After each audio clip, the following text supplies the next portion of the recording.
Assalamualaikum warahmatullahi wabarakatuh. Bismillah, alhamdulillah, wassalatu wassalamu ala rasulillah Sayyidina wa maulana Muhammadin ibni Abdullah wa ala alihi wa sahbihi wa mawalah, amma ba'd. Saudara-saudaraku rahimakumullah,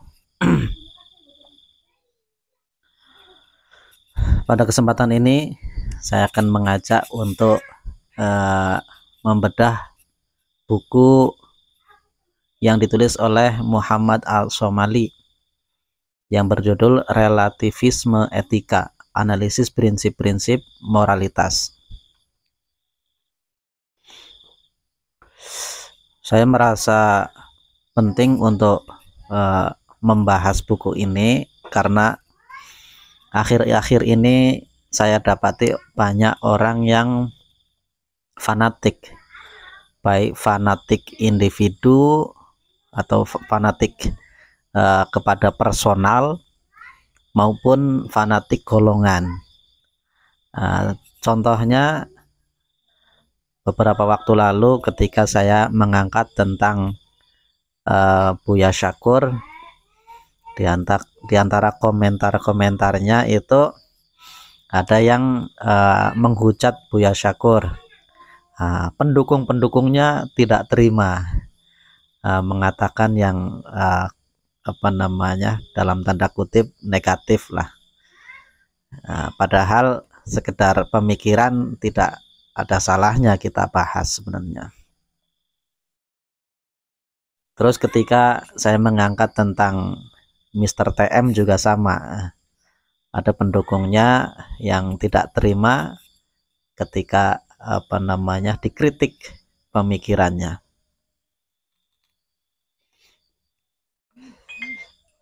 Relativitas.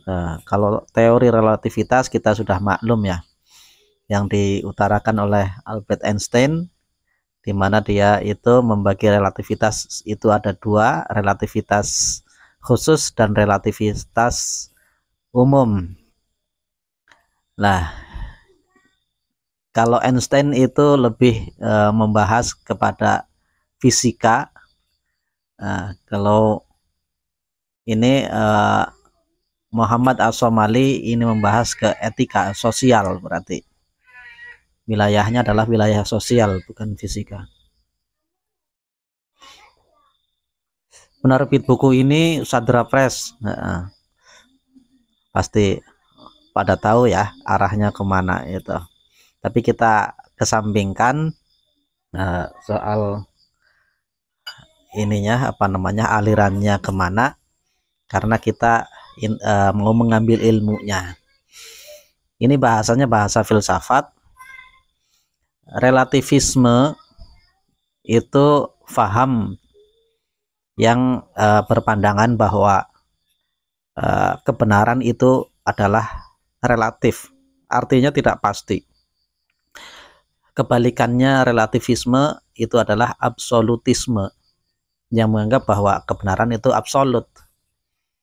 Ya, ini sudah sejak dulu kala, ini dua kelompok ini selalu ada di setiap zamannya. Ada yang menganggap kebenaran itu relatif, artinya ya belum tentu mana yang benar.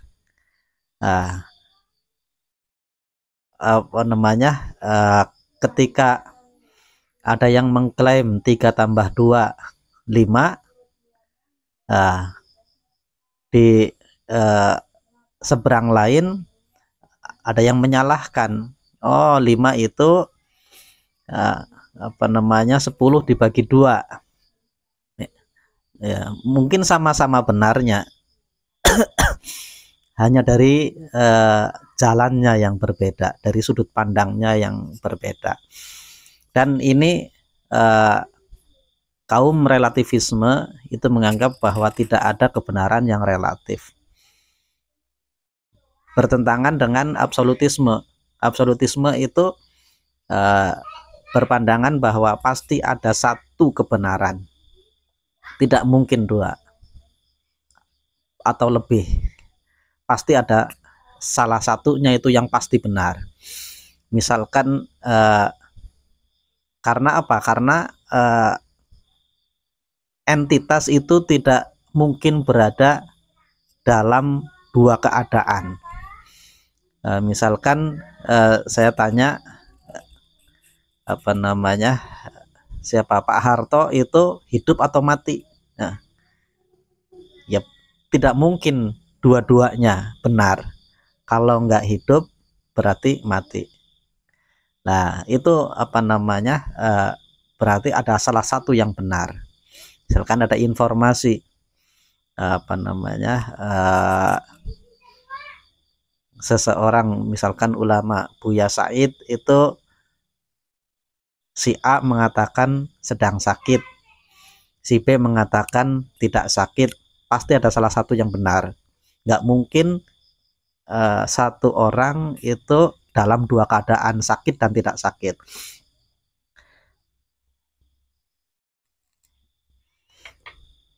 Adapun mengenai pandangan, lebih banyak orang itu menganggap bahwa pandangan atau pemikiran itu sifatnya relatif. Menurut Muhammad As-Suhaili Somali, relatif itu paling tidak ada 3 macam. Yang pertama, relatif dilihat dari individu atau sosialnya. Yang kedua, relatif dilihat dari metodologi atau non metodologis. Yang ketiga, relatif bersifat lunak atau keras. Nah, kita bahas satu-satu. Relatif itu yang pertama, relatif itu dilihat dari individu atau sosial. Jadi kadangkala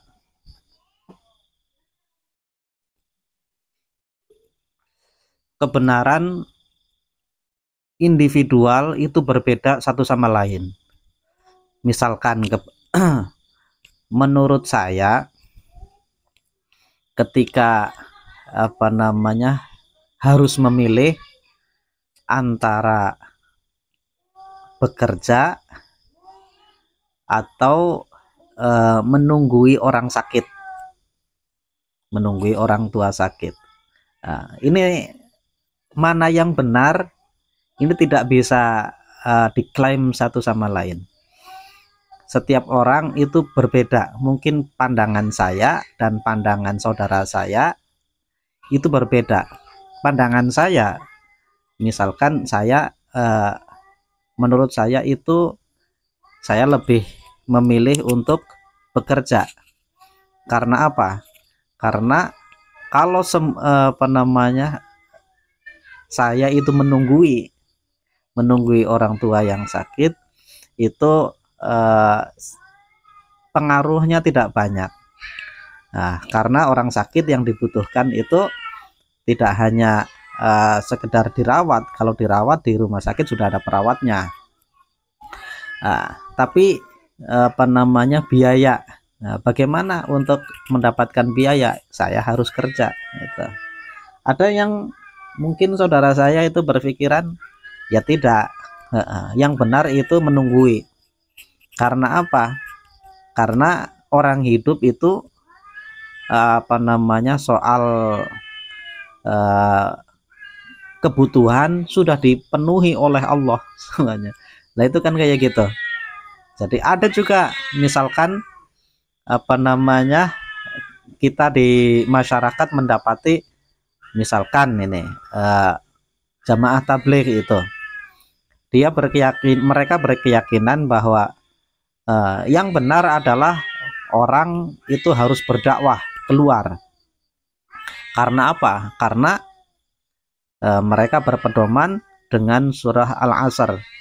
Wal 'asr innal insana lafi khusr illa alladzina amanu wa 'amilus shalihati wa tawassaw bil haqqi wa tawassaw bis sabr. Demi waktu asar, sesungguhnya manusia itu dalam kerugian kecuali 3. Yaitu yang pertama orang yang beriman, kemudian beramal soleh, Dan yang ketiga, tawasau bil haqqi wa tawasau bis sabr, saling berwasiat untuk bersabar dalam kebenaran dan bersabar. Nah ini kalau tidak melakukan ini maka dia akan merugi. Maka pilihan mereka lebih baik meninggalkan keluarga untuk berdakwah daripada tidak berdakwah hanya menunggui keluarga. Karena apa? Pandangan mereka soal kebutuhan keluarga itu biar Allah yang menjamin. Tapi ini ada perintah Allah untuk amar ma'ruf nahi mungkar dalam ayat yang lain. Berarti namanya perintah itu wajib. Jadi menjalankan perintah Allah yang wajib itu harus diutamakan daripada memenuhi kebutuhan makhluknya. Nah, ada juga yang berpandangan oh tidak seperti itu. Yang wajib yang pertama justru adalah keluarga. Kalau keluarganya sudah beres, baru kalau memang ada kelebihan membantu yang lain. Nah, berdakwah itu mendakwai keluarga yang wajib dulu. Nah, kemudian kalau memang sudah beres, meluas, kemudian meluas lagi, seperti itu. Nah itu artinya apa namanya relativitas individual antara satu orang dan yang lain itu berbeda. Ada juga relativitas sosial. Relativitas sosial itu boleh jadi antara satu kelompok masyarakat dengan kelompok masyarakat yang lain itu berbeda. Nah, misalkan budaya, terkait dengan budaya satu masyarakat. Ada di pernah membaca berita di Kamboja itu ada kalau apa namanya seorang gadis yang sudah usia untuk menikah, dia itu boleh memilih untuk mencoba laki-laki masukkan ke kamar untuk dicoba dulu beberapa laki-laki. Nah, nanti dia memilih mana yang paling cocok gitu. Nah itu menurut budaya kita, budaya Indonesia mungkin salah. Oh nggak benar masa kayak gitu. Tapi tidak bisa disalahkan satu sama lain. Boleh jadi mereka juga ada dasarnya sendiri. Kenapa harus seperti itu? Biar tidak ada perceraian dan sebagainya. Ya walau alam. Jadi budaya mereka menurut kita, budaya kita salah. Tapi budaya kita juga mungkin ada beberapa itu yang menurut mereka itu salah. Terus yang kedua, relativitas itu dilihat dari metodologis atau non metodologis.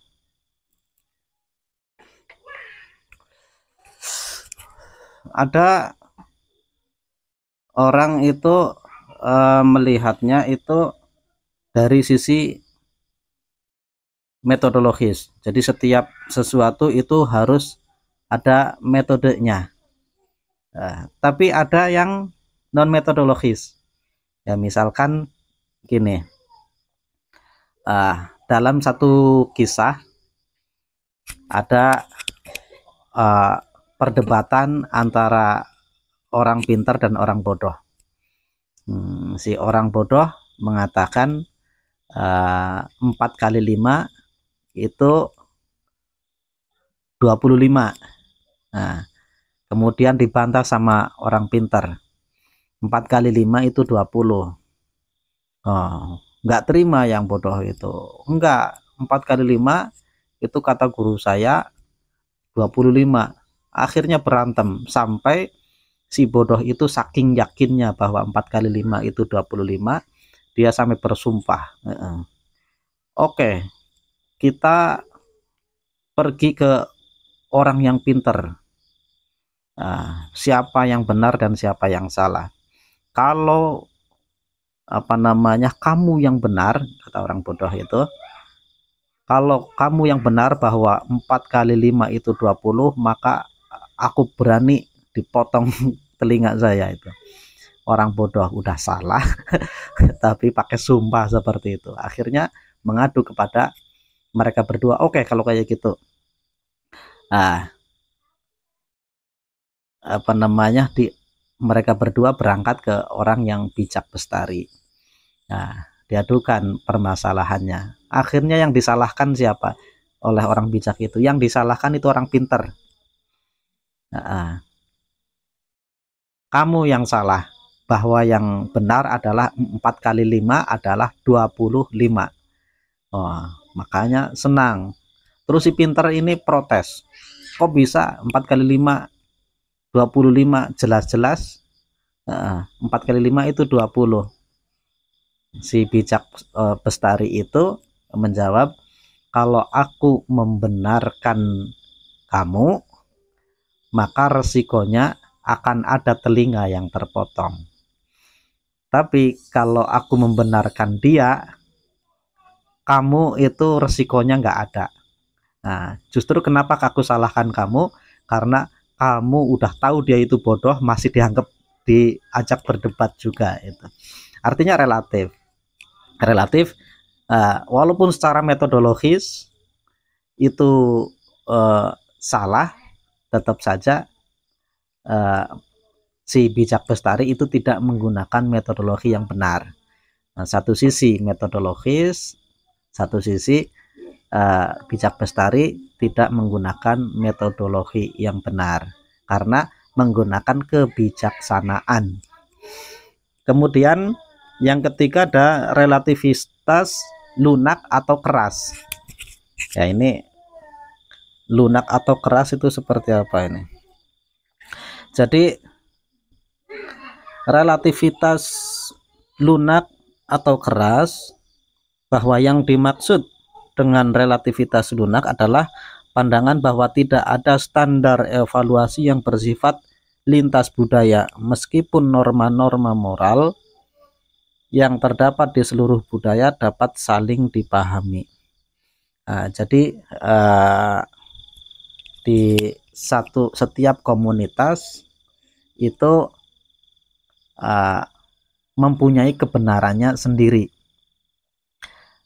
Di sisi lain ada yang berpandangan, oh tidak, pasti ada kebenaran yang universal. Nah, jadi ada yang lunak, bahwa setiap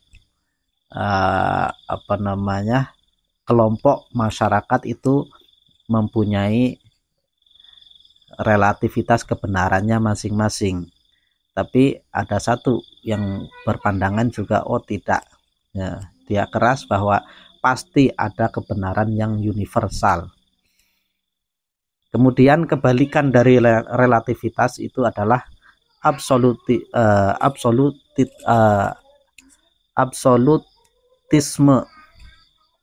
Dari kebalikan relativisme adalah absolutisme, bahwa seperti saya sudah sebutkan di depan tadi, bahwa kebenaran pasti ada, karena nggak mungkin satu entitas itu berada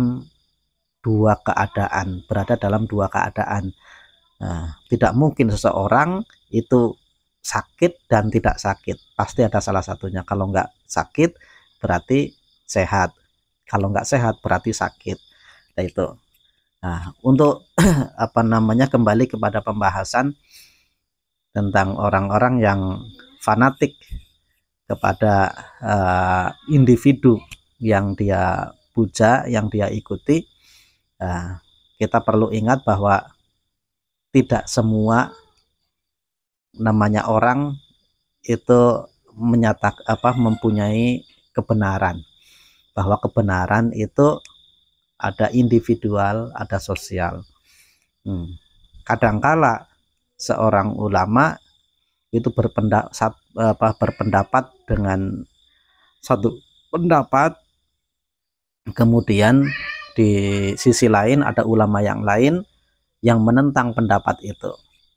Nah, ketika kita memilih mana yang benar, bisa jadi dua-duanya benar sesuai dengan relativitas masing-masing.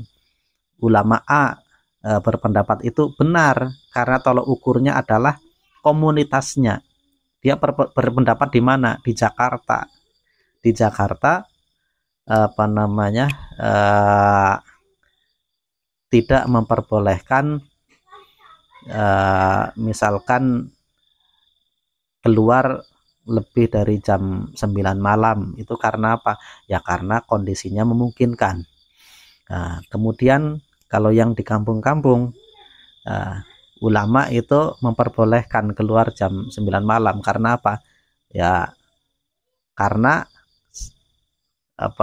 kondisinya berbeda dengan kondisi Jakarta. Ya mungkin seperti itulah. Nah, jadi jangan terlalu fanatik dengan pandangan seorang tokoh, kemudian menyalahkan tokoh yang lain. Biar dari dulu kita sudah terbiasa dengan perbedaan pendapat, justru kita nikmati antara Imam Ghazali dan Imam Ibnu Rushd. Beliau berdua berbeda pendapat, bahkan saling serang, saling menyerang pendapatnya masing-masing. Nah, tapi beliau berdua itu orang-orang yang dewasa, sehingga saling serangnya hanya dalam pemikiran dan diwujudkan dalam tulisan. Akhirnya ya hikmahnya besar luar biasa. Kita bisa membacanya yang sudah ditinggalkan oleh beliau 1000 tahun yang lalu. Kita masih bisa nikmati hari ini pemikiran-pemikirannya. Oh, menurut pandangan Ibnu Rushd itu seperti ini. Kenapa seperti ini? Boleh jadi karena Ibnu Rushd itu tinggalnya itu di Andalusia yang mazhabnya Maliki. Nah, sedangkan Imam Ghazali itu tinggalnya itu di Damaskus. Di Damaskus itu kebanyakan mazhabnya Syafi'i. Nah, itu wajar seperti ini. Jadi kita malah menemukan keluasan cakrawala keilmuan Islam. Ya, demikian wallahu a'lam bishawab.